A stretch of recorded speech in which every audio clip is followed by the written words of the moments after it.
રાજકોટના વિછિયામાં રાજકીય ગરમાવો આવ્યો છે. જસદણ વિછિયાના ધારાસભ્ય અને રાજ્યના કેબિનેટ મંત્રી કુંવરજીભાઈ બાવળિયાએ રાજકીય સોગઠા ગોઠવી વિછિયા તાલુકા પંચાયત કોંગ્રેસના હાથમાંથી ચૂંટવી લીધી અને વિછિયા તાલુકા પંચાયતમાં ભાજપનો ભગવો લહેરાવ્યો.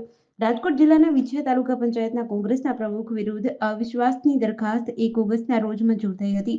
ચૂંટણી પંચ દ્વારા પ્રમુખ ઉપપ્રમુખની ચૂંટણી માટે 17 ઓગસ્ટના રોજ જાહેરનામું પ્રસિદ્ધ થયું હતું. ભાજપના પ્રમુખ તરીકે બિનહરીફ ગઢાદરા નીતાબેન દેવરાજભાઈ, જેઓ અમરાપુર તાલુકા પંચાયત બેઠકના ભાજપના સભ્ય છે.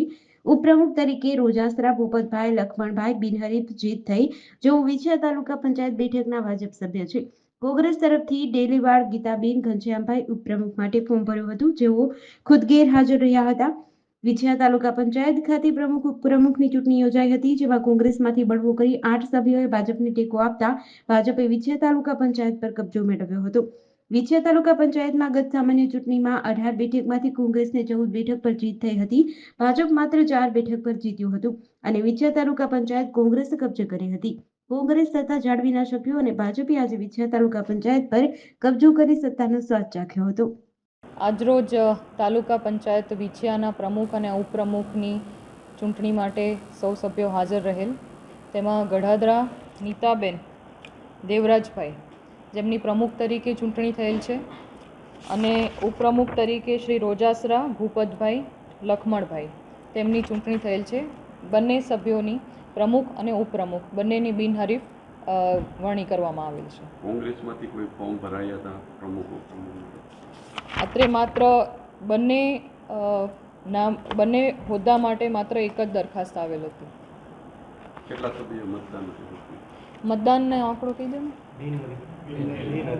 બિનહરીફ છે. હાજર રહેલ તમામ સભ્યોએ તેમને સપોર્ટ કરેલ છે. વિછિયા તાલુકા પંચાયતમાં અત્યાર સુધી કોંગ્રેસ પક્ષના પ્રમુખ અને સત્તા કોંગ્રેસ પક્ષની હતી.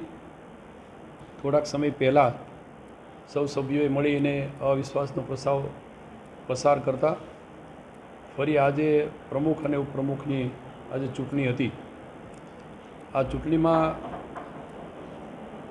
નીતાબેન દેવરાજભાઈ ગઢાદરા, જે બેન પ્રમુખ તરીકે જેમની વરણી થઈ છે, અને ઉપપ્રમુખ તરીકે ભૂપતભાઈ રોજાસરા, જેમની સર્વાનુમતિએ વરણી થઈ છે.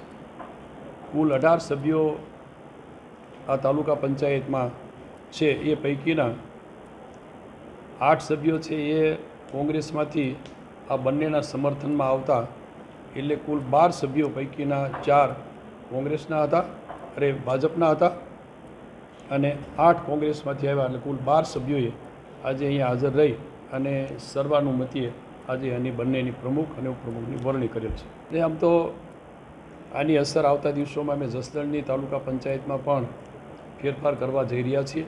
એ પણ મોટાભાગના કોંગ્રેસના સભ્યો આજે ભારતીય જનતા પક્ષના ટેકેદાર તરીકે કામ કર્યું છે, અને ટૂંક સમયમાં જસદણ તાલુકા પંચાયતમાંથી પણ અમે સત્તાનું પરિવર્તન કરવાના છીએ. અહીંયા વિછિયા તાલુકા પંચાયતની અંદર જ્યારે ભારતીય જનતા પક્ષના બંને પ્રમુખ અને ઉપપ્રમુખ આવતા દિવસમાં લગભગ જેને કહેવાય અહીંયા વિછિયા તાલુકામાં હવે કોંગ્રેસનું કોઈ અસ્તિત્વ રહેશે નહીં.